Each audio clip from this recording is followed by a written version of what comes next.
As a tutor, I see students lose so many points on the digital SAT, specifically in grammar. And when they're making mistakes, they're usually making them in two different categories. Either they don't know what the sentence is supposed to say, or more likely, they don't understand the punctuation that's supposed to be used. And the biggest culprit of this on the digital SAT is the colon. You've probably learned a couple things about colons during your time as an SAT student, or just someone who takes an English class. However, what your English teachers have taught you may not actually apply to the digital SAT. So what I'm gonna do with you today is I'm gonna show you 3 extremely difficult colon questions from ACELY. And as we're going through those questions, I'm gonna show you the 3 rules that you need to understand if a colon is in the right or wrong place on the test. As we do that, I'm gonna show you a couple bonus concepts also, including how to use a semicolon. Students who walk into the test without understanding the 2 uses for a semicolon and the 3 rules for a colon can often lose points where they don't need to.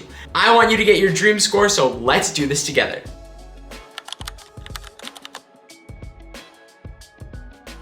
Today, I'm gonna show you 3 questions that go in depth on how difficult one of these big pieces of punctuation can be, the colon. Now, you've probably heard about a colon before. You might have heard from your English teacher that a colon is used to introduce a list. That might be true sometimes, but the SAT plays by a different set of rules. So before we jump into these questions, let me share with you those 3 rules. 1, a colon must come at the end of a complete independent clause.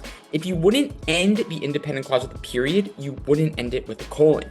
2, the colon can introduce a list, absolutely, but it can also introduce another noun, an example of some kind, or an additional independent clause. And we can never separate 2 independent clauses with commas. It's called a comma splicing. It's a bad thing. And number 3, the SAT loves to test this too, but what comes after the colon needs to expand on what comes before.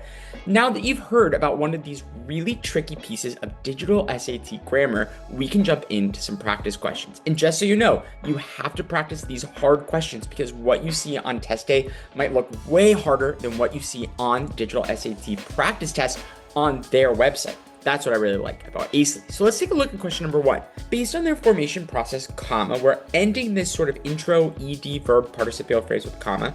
Rocks are generally sorted into 3 primary groups. Igneous, which forms into cooled magma or lava, semicolon, whoa.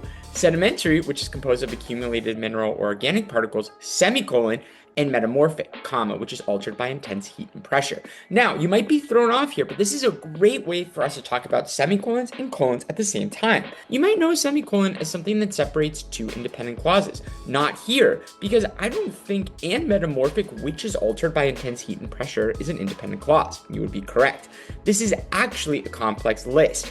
Items in the list that have commas within sometimes that are now separated by a semicolon to show when each one is finished. So in this case, igneous, which forms from cold magma or lava, is one item in the list. Sedimentary, which is composed of accumulated mineral or organic particles, is another one.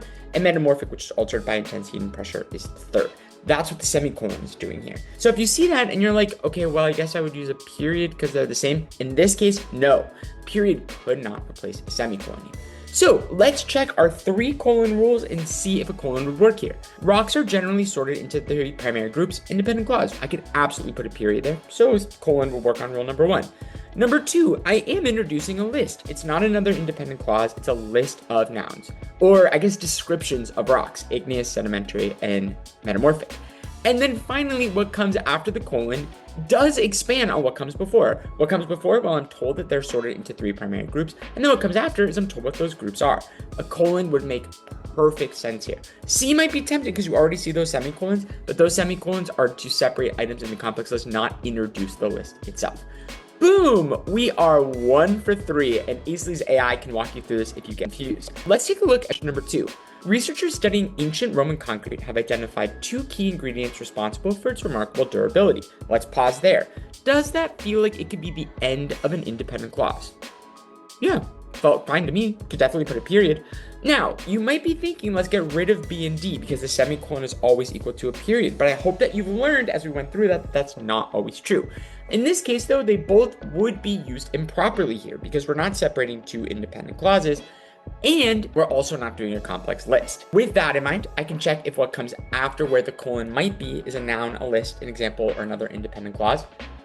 And yeah, I would say it is the list of the two things, right? Specific volcanic ash and a lime. And then does what comes after expand on what comes before? It certainly does. Our 3 colon rules have been met. A is definitely the best answer. Finally, let's take a look at question number 3. This one I would say is the hardest of the 3. The rarest bee in the world is also the largest. Let's pause there for a second. Would we put a period after that thought? Yeah, sounds like a perfectly good independent clause to me. Subject, rarest bee in the world. Verb is, right? Is a conjugation of to be, which can be very sneaky, especially if you're a non-native speaker. So I think we could put a colon there. Now let's think about what comes after. I'm gonna notice something right here after Wallace, a comma fanboys. A comma fanboys can be used for a couple different reasons. Sometimes it's to end an item in a list, right? I am tall, funny, comma, and nice, right? That's like the items in the list. None of those 3 adjectives apply to me. Kidding! But in this case, it would be for 2 independent clauses, I think, because no specimens have been documented since 2019 is an independent clause.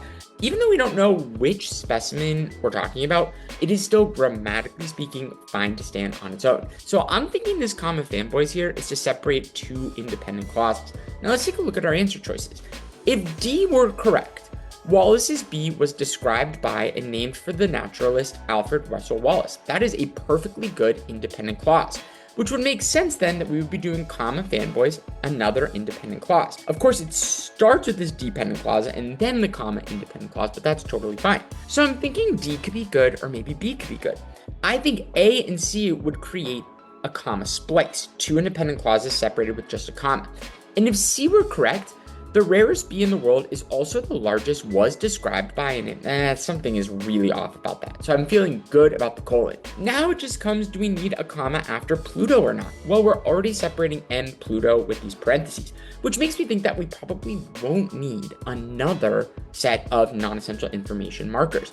That's what's making me think D is the best answer. Another way to think about that, Wallace's bee is the subject, and then verb would be was described by and named. We wouldn't put a comma in between the subject and verb unless we had non-essential information in there, and our non-essential information is already being separated with parentheses. D is going to be the best answer here, and would you look at us, we went 3 for 3 on these crazy colon rule questions. I hope you enjoyed this practice. I can't wait for you to check out Acely as well for even more difficult colon questions just like this one. Great work and happy studying.